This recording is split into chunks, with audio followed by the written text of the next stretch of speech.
Hello and welcome to Tarot Sherpa. I'm Christine and today I'm going to be doing a reading using the Gjallarhorn Norse Oracle deck. I've just completed doing a review of this deck, so if you're interested in seeing what all of the cards look like and how they potentially work together, please see that video. So for right now, what I'm going to do is I've chosen a spread out of the Gjallarhorn Norse Oracle deck guidebook, and it is what is called the beginner spread or the Norn spread. And it's a 3-card spread. And the way that this deck works is your cards are in 3 different sections. It's a 62-card oracle deck, but you have 22 deities, 24 runes, and 16 sigils to work with. And each position in this spread has to do with one of these sets of cards. So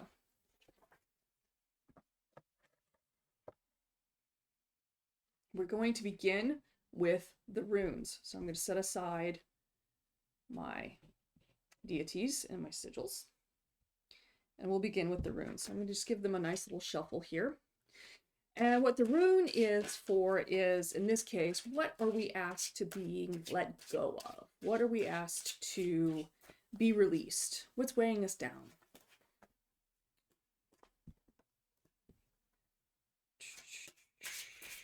What is weighing us down?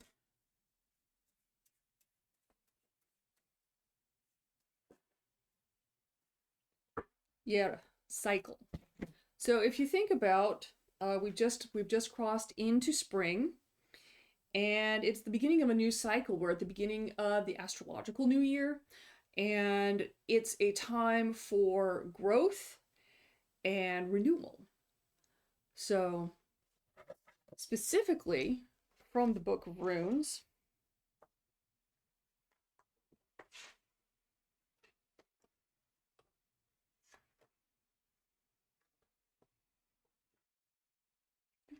there you are. I see you. Harvest, cycles, seasons, year. Yeah, so we just started the spring. We all walk personal cycles of evolution, these never-ending spirals of discovery, discernment, and decision. Defining steps are taken at the beginning and end of each season of our lives. So we have a season right now, which is a physical season, but lives have seasons. Our lives have seasons. Through Yara, we can simultaneously reflect on all that brought us to this place and what lies on the horizon. So yes, definitely the beginning of a cycle. Set that back away. Okay, so now our second card is going to be for the present. I'll get you over here. And we'll draw from the deities. What are we being asked to put in the space of what we're letting go? So in the cycle, what do we need to adopt? What needs to come in? So as we're making space in this cycle, what are we making space for? Empty space is a place, something's going to fill it. What should that be? And we should be conscious about this because something will fill it. Nature and energy abhors a vacuum. Tyr. Let's look him up and see what he's about. Self-sacrifice. The god and warrior Tyr is a god of justice, right action, and the greater good. He has focus, his will and energy always aimed in the most intentional direction possible. So yes, in this cycle, we need to have intention. Unwavering inner strength supports the unfolding of events. Now, there, of course, says a lot more about Tyr in the guidebook, but you didn't tune in to hear me read, at least not from a book. So we have in this cycle a time of self-sacrifice. So there is something to be let go of, but what we need to put in the place is focused intention. Intention that leads to our highest good. Now that's going to be a little bit individual for each of us. And so that makes this all a little bit common sense. So let's see as we go into the sigils, how do we round this out? How do we make this happen? And that's the future. What with the simultaneous release and discovery, or is this the discovery and this the release in this case? What will guide us through the unknown? What's our guidance here? So I'm going to choose from our sigils.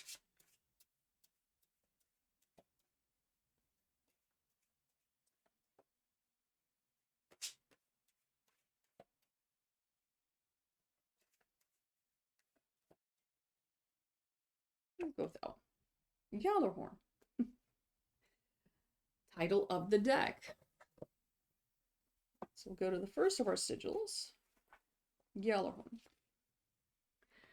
The announcer of aggression and fate. Heimdallr sounded Gjallarhorn to signify the advance of the frost giants and the beginning of Ragnarok. It was Odin who, after preserving true wisdom, lies in understanding that the end is not a final doorway, but a doorway to another beginning. So this spring, we need to look towards new beginnings. So taken all together with the cycle, focused intent, and new beginnings, we need to examine the things that are holding us back.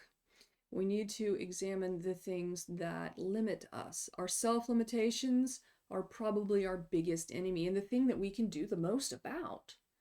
So focusing on our strengths, as our warrior god certainly would have,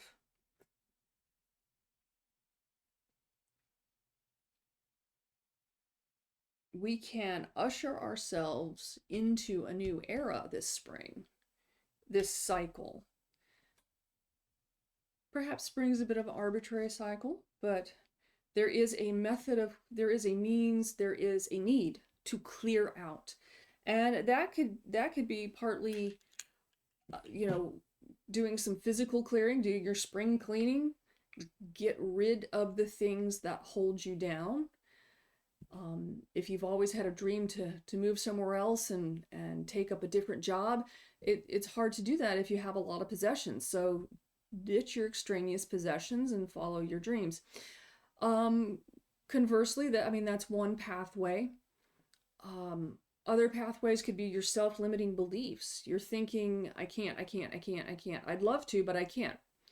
Put away the I can't and focus on the strength. You're really good at something. Cultivate your strength. Do the things that are going to make that strength even stronger. Don't just think, well, I'm strong in that and that's fine.